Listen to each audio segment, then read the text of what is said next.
Salam, hər vaxtınız xeyir olsun. Bugün sizinlə 9 illik test topusu 2025-ci il nəşrində yer alan Şövkət Səlimova mətninin izahını paylaşacağam. İzaha keçmədən öncə dərslərimiz haqqında məlumat vermək istəyirəm. Dərslərimiz həm Azərbaycan dili, həm də ədəbiyyat fənni üzrə onlayn şəkildə keçirilir. Dərslərimiz haqqında əlavə məlumat almaq üçün 051 959 07 68 nömrəsi ilə əlaqə yarada bilərsiniz. Mən vaxt etməsin deyə mətni oxumuşam və birbaşa sualların, yəni 71-ci sualın izahına başlayıram. 71-ci sualda qeyd edir ki, mətndə çərçivə daxilində nömrələnmiş cümlələrin düzgün ardıcıllığını müəyyən edin. Deməli, biz çərçivə daxilində verilmiş cümlələrin düzgün ardıcıllığına baxacağıq. Bir gün Şövkət jurnalda SSR-in ilk qadın gəmi kapitanı Anna Şetinanın foto şəklini görür və dənizçi olmağa qərar verir. 20 yaşında Bakı dənizçilik məktəbini bitirir. Ailəsi və ətrafdakılar bir qadının dənizçi olmasına qarşı idilər, lakin o, edilən etirazlara baxmayaraq sevdiyi peşəyə yiyələnir. Baxın, burada sanki bir uyğunsuzluq var. Elə bir ki, ardıcıllıq pozulub. Gəlin ardıcılığı quraq. Birincisi, bir gün Şövkət jurnalda SSR-nin ilk qadın gəmi kapitanı Anna Şetinanın foto şəklini görür və dənizçi olmağa qərar verir. Qərar verdiyi üçün hələ birinci gələcək. Daha sonra ailəsi və ətrafdakılar bir qadının dənizçi olmasına qarşı idilər. Qərarı alır ki, dənizçi olacaq, lakin ailəsi və ətrafdakılar bir qadının dənizçi olmasına qarşı idilər. Sonra 3 gəlməlidir. Lakin o, edilən etirazlara baxmayaraq sevdiyi peşəyə yiyələnir. Yəni 4 gələcək və sonda 20 yaşında Bakı dənizçilik məktəbini bitirir. Ona görə sualımızın düzgün cavabı 1, 3, 4, 2 E variantı olacaq. Keçdik 72-yə. Hansı fikirlər Şövkət Səlimovanın ilk Azərbaycanın qadın gəmi kapitanı olmasına səbəb olur? Baxın, ona xüsusi adın verilməsi sonrada baş verəcək. Yəni bu düzgün variant kimi götürülə bilməz. 2. Sevdiyi peşəyə yiyələnmək yolunda qətiyyət. Bəli, ailəsi istəmirdi o dəniz kapitanı olsun. Çünki belə deyək də, o ailədə bir qadının, bir qızın gəmi kapitanı olması yaxşı qarşılanmırdı. Lakin o nə edir? Qətiyyət göstərir və dənizçiliyi üzrə oxuyur. Dənizçi üzrə oxuyur, belə deyim. Neftçi ailəsinə dünyaya gəlməsi xeyr, bunun nə əlaqəsi var? Onun yəni ilk Azərbaycanlı gəmi kapitanı olması ilə bağlı bir məsələ deyildi. Təsadüfən jurnalda gördüyü foto şəklinin təsiri bəli Anna Şetinanın deməli şəklini görür və qərar alır ki, o dənizçi olacaq. Deməli 2-4 sualımızın düzgün cavabı C-dir. 5-də də deyir ki, Alman təyyarələrinin onun rəhbərlik etdiyi gəmini atəşə tutması. Xeyr, bu sonradan hələ o gəmi kapitanı ondan sonra baş verən bir hadisədir. Ona görə sualımızın düzgün cavabı 2-4 C variantı. Keçdik 70-ci. Mətndə tüniqarı hərflə verilmiş sözlərin şərh əsasında uyğunluğu müəyyən edin. Tüniqarı hərflərlə verilmiş sözlərimizə baxırıq. Birinci heyət sözüdür. Baxın, tüniqarı hərflə, ikincisi isə rekord sözüdür. İndi bunların bizdən mənasını istəyir. Gəlin baxaq. Deməli, görülən işin mümkün olan ən aşağı həddir. Deməli, burada yazaq rekord. Üzr istəyirəm.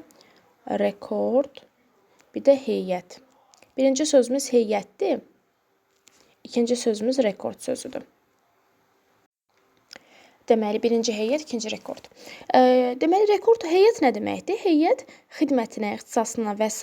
görə bir qrup təşkil edən adamlar. Məsələn, müəllimlər heyəti, aktyorlar heyəti. Yəni, müəyyən bir ixtisasa görə və yaxud da hər hansı bir xidmətə görə qrup təşkil edən adamlara biz nə deyirik? Heyət. Ona görə 1-ə gedəcək C. 2-yə rekord nə deməkdir? Rekord ən böyük nailiyyət. Müəyyən sayda qazanmış ən böyük nailiyyət rekorddur. Məsələn, bir insan ən yüksək nəticəni göstərir hər hansı bir sahə üzrə. Ən yüksək nailiyyət deməli rekord hesab olunur. Ona görə də 2-yə də biz götürəcəyik B variantına. 1-ə C, 2-yə B, sualın düzgün cavabı A variantı olacaq. Keçdik 74-ə. Eller-Venn diaqramına əsasən yanlış fikirləri müəyyən edin. Deməli, Şövkət Səlimova və Anna Şetina ilə bağlı burada Venn diaqramı verib bizdən yanlış olanları istəyir. Yəni, biz yanlışları seçməliyik. Baxaq. Ailəsinin dəstəyini qazanır Şövkət Səlimova. Xeyr, Şövkət Səlimova ailəsinin dəstəyini qazanır və əksinə onun ailəsi istəmirdi o dənizçi olsun. Ona görə 1-ə Şövkət Səlimova yazıblar. Səhvdir. Qəhrəmanlığı orderinə qiymətləndirilir. Bəli, Şövkət Səlimovanın qəhrəmanlığı orderinə deməli biz görürük ki, qiymətləndirilir. Lakin Anna Şetinada belə bir şey yox idi deyə, bu sırf Şövkət Səlimova aid olan bir fikirdir deyə 2-ni düzgün variant kimi götürəcəyik. 3-ə baxaq. Gəmi kapitanı olur. Bəli, Anna Şetinada deməli Daha doğrusu bizdən yanlışları istəyir. Mən düzgünləri götürürəm, düzgün olanları. Deməli, bir səhv idi deyə biri götürürəm, 2 düzü idi deyə 2-ni çıxdım. Gəmi kapitanı olur, bəli, ikisi də gəmi kapitanı olur. 3 düzdür, bizdən yanlışları istəyir. 4-də deyir ki, çətinliklərlə üzləşir. Biz Şövkət Səlimova ilə Anna Şetinanın ikisinə də aid ortaq xüsusiyyət kimi çətinliklərlə üzləşir götürə bilməliyik. Çünki biz bilmirik Anna Şetina çətinliklərlə üzləşib yoxsa yox. Biz Anna Şetinanın adını o çərçivə daxilində verilmiş hissədə görürük ki, deməli Şövkət Səlimova Anna Şetinanın şəklini görür və qərara alır ki, o da deməli dənizçi olacaq. Yəni buna görə çətinliklərlə üzləşməsi ikisi üçün ortaq deyil. Yəni sırf 4 bura yazılmalıydı. Səhv yazıblar. 1-4. Şəkli jurnalda dərc olunur. Bəli, Anna Şetinanın 5-i düz yazıblar. Bizdən yanlış istəyir deyə götürmürük. Müharibədə şücaət göstərir. Anna Şetinanın müharibədə şücaət göstərməsi ilə bağlı çərçivə daxilində olan hissədə bir məlumat yox idi. Bu, Şövkət Səlimova aid olan bir fikir olduğuna görə biz altını da səhv variant kimi götürəcəyik. Ona görə sualımızın düzgün cavabı 1, 4, 6 B variantı.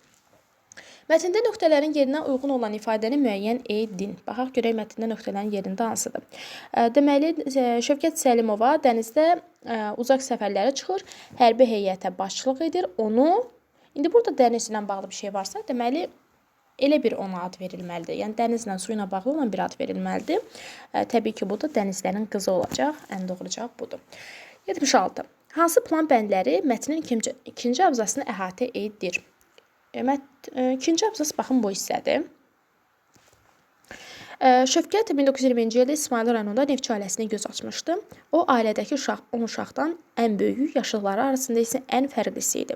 Kiçik Şövkət bütün qızlardan seçilirdi. Rəfiqələri tikmə, toxuma ilə maraqlanarkən Şövkət aviamodel kurslarına yazılmışdı.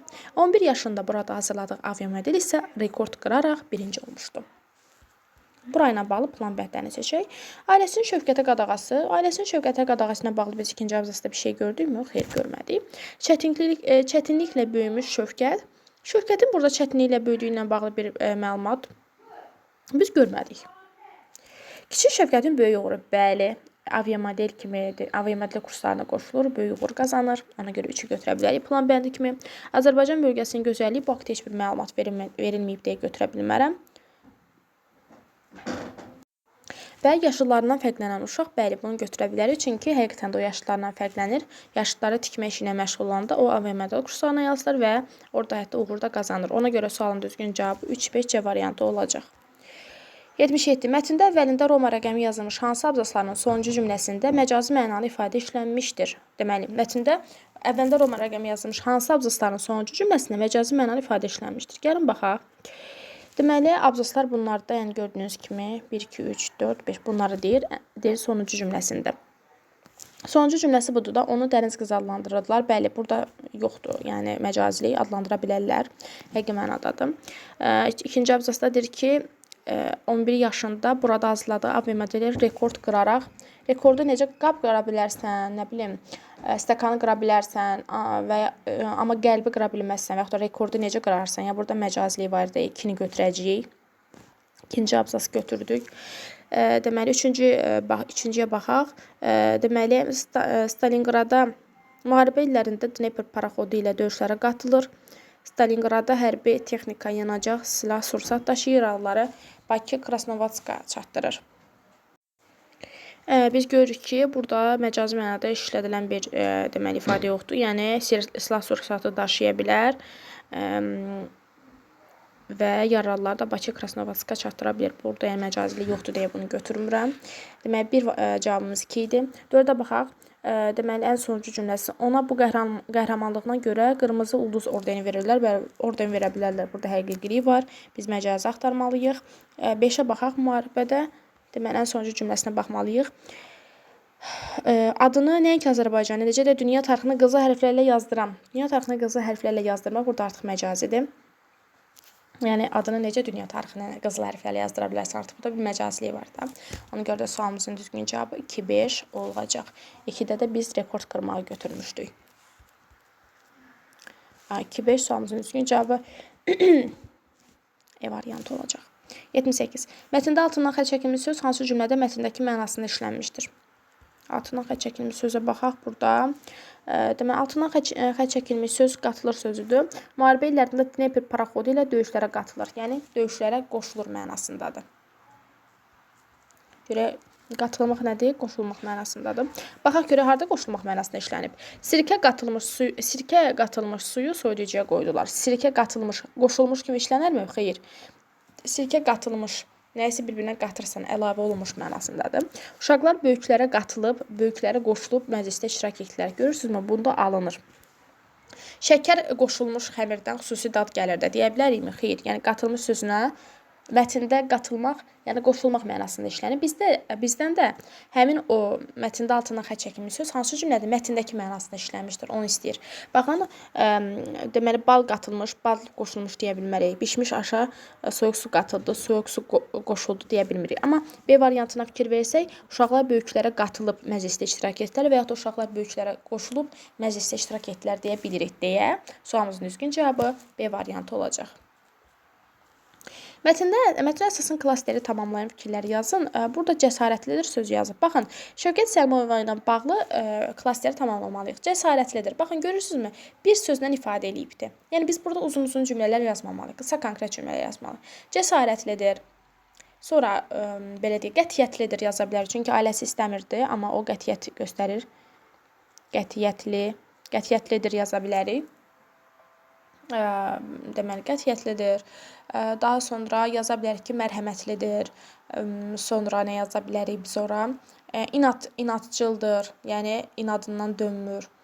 Bu kimi deməli fikirləri yaza bilərik. Qətiyyətli olması, cəsarətli olması, qəhrəmanlıq göstərməsi, yəni qəhrəmanlığı və s. Qəhrəmandır, belə də yaza bilərik. Bu deməli onunla bağlı fikirləri tamamlayır. Siz başqa təbii ki, sözləri də yaza bilərsiniz. İndi mənim ağlıma bunlar gəldi. 82-ci abzasdan hansı ifadə ilə başlayan cümlə çıxarılsa, mətndə məzmun ardıcılığı pozular. Deyir ki, mətndə ikinci abzasdan hansı cümləni çıxarsaq, mətndə deyir ki, əlaqə pozular. Şövkət 1920-ci ildə İsmayıl rayonuna Neftçi ailəsinə göz açmışdır. O, ailədəki 10 uşaqdan ən böyüyü, yaşlıları arasında isə ən fərqlisi idi. Kiçik Şövkət bütün qızlardan seçilirdi. Rəfiqələri tikmə toxuma ilə maraqlanarkən Şövkət aviabilet kurslarına yazılmışdı. 11 yaşında burada hazırladığı aviamodel ilə rekord qıraraq birinci olmuşdu. Baxın, uşaqlar, biz buradan rəfiqələri sözü ilə başlayan cümləni çıxarsaq, baxın, uyğunluq pozulacaq. Deyir, kiçik Şövkət bütün qızlardan seçilirdi. Sonra ardınca gəlsə ki, 11 yaşında burada hazırladığı aviamodel ilə rekord qıraraq, yəni harda hazırlayıb bilinməyəcək axı.